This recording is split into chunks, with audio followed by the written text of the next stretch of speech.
watcher and watch and waiting for the train to show up. And he'll be waiting there a long time because he thinks it's going to happen. The best example of this is even when we finally did get one person, one whole person is being brought to trial, and that's the sniper, Ruby Ridge.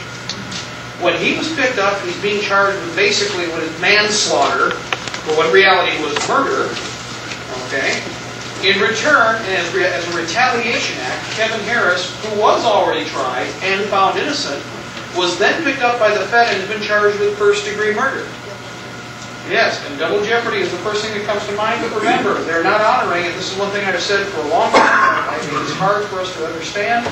In many cases, as need be, they are not honoring our Constitution, our Bill of Rights, and our Declaration of Independence.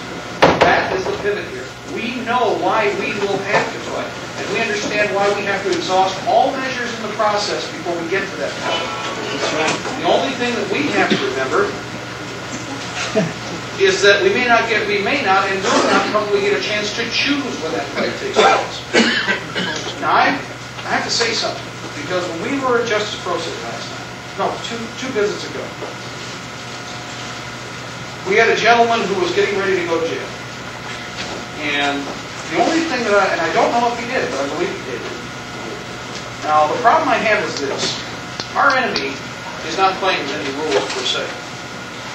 If we have a man who is as articulate as many of the good men that we have here in Justice Pro say tonight, and we let our enemy continue to pick at us and drag our people into shackles and into submission and servitude, then eventually there will be nobody left standing on this side of the wall to do battle.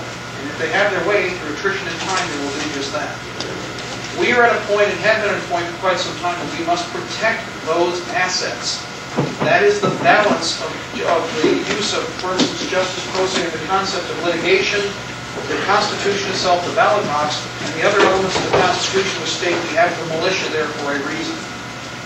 If we are not capable, and if we are not willing to physically protect ourselves when we are abused, then our enemy will not take us seriously.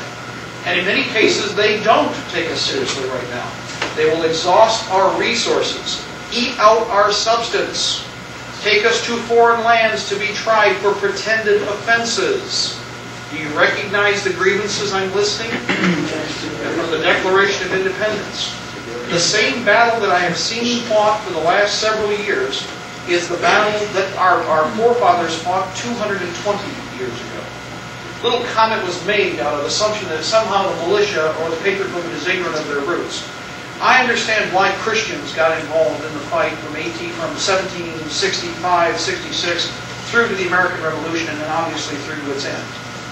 That's a given. We know that it was a combination of attack on our freedom of religion, on the attack upon our individual sovereignty, the attack upon our personal property that caused us to revolt, to rebel, to resist. We are at that same point today. We are to a certain degree in denial because comfort dictates that if at all possible we'd like to stretch this out.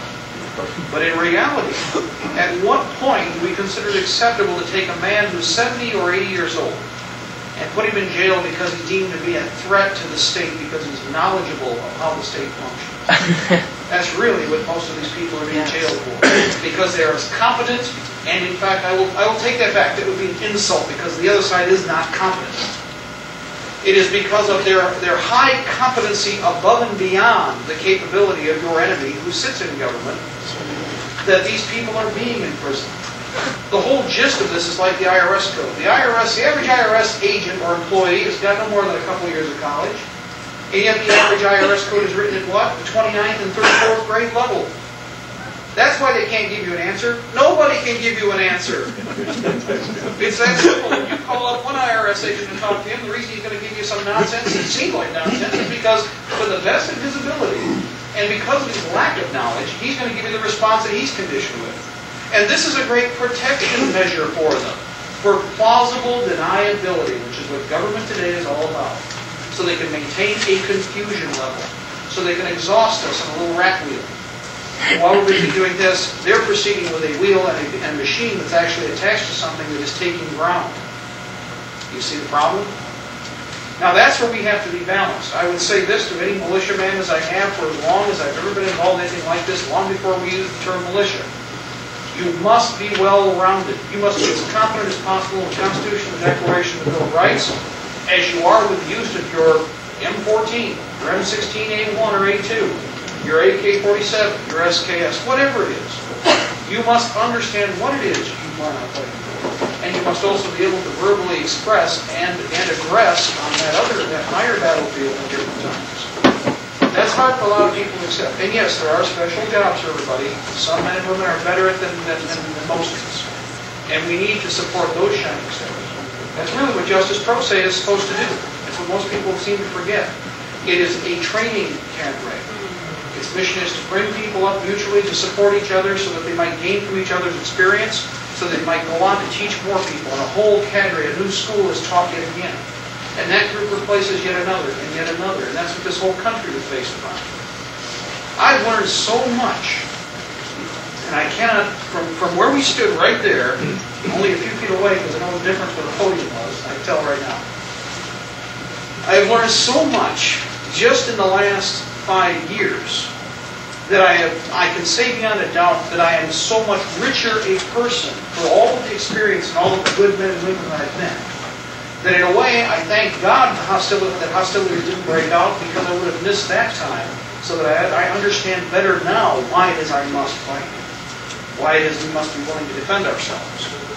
And it's so hard because, for me, I don't know, I can't explain it here for you personally the way it would make any sense.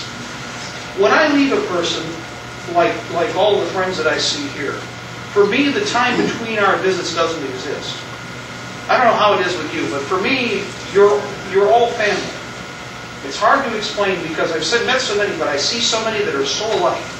There's people listening tonight that are sitting in California right now, that are in Concord, California, and I guarantee that every person in this room could relate to them, and vice versa. But they're half a country away. And they're not like most of the rest of the population that's out there. They're not like most of the dumbed-down people, or I should say, unfortunately, asleep. They've been dumbed down. And here's the sad part. All of them are just as capable as all of you here. First, they're in denial, because it is outside the comfort zone to accept the idea that you have responsibility for this country. Second, to a certain degree, you have something that's just blatantly lazy, as all human beings are. If you don't think so, then ask yourself why we went from hand-operated and man-operated to finding out how to make something else do it for us. There's a reason for that. We get tired of doing it ourselves. It's simple. In other words, we'll find another solution. But in this case, we can't be lazy. Even though our founding fathers knew full well what was going to take place, it is scary. Every time I read this, and I've worn out this front cover, I got to boast about this now, because this was supposed to be the indestructible cover, but I'm wearing it off. It's traveled 500,000 miles already since I received this down in Indianapolis. But this document, this thing, carries beyond all flesh and beyond all the other times we have to worry about, because it was generated by people who I think, in eerie fashion, understood the concept of time and how we should look at it. It's not me, myself, and I. Many things are. We have a right to our time, and our time should be properly reflected with our private property as ours and ours alone. But in the same breath, they understood that that responsibility is a connective tissue that is a bonding between all of us. It's scary sometimes. I can picture just as plain as I'm standing here, what it would be like to be at Valley Forge. Or what it would be like to be in the middle of and excuse me, forgive me, I think we can say even on radio, we'll call it a pissing contest in the Congress or in the House. I can picture that 220 years ago and know that just as surely as 220 years ago, these men were at each other's throats sometimes, as I've seen with the Patriot movement, but I've also seen with Americans in general, they did something that not everybody in the Patriot movement has figured out yet. The enemy will always try to divide and conquer you. And you have to understand that beyond the petty debates about how to dot the I's and where to put the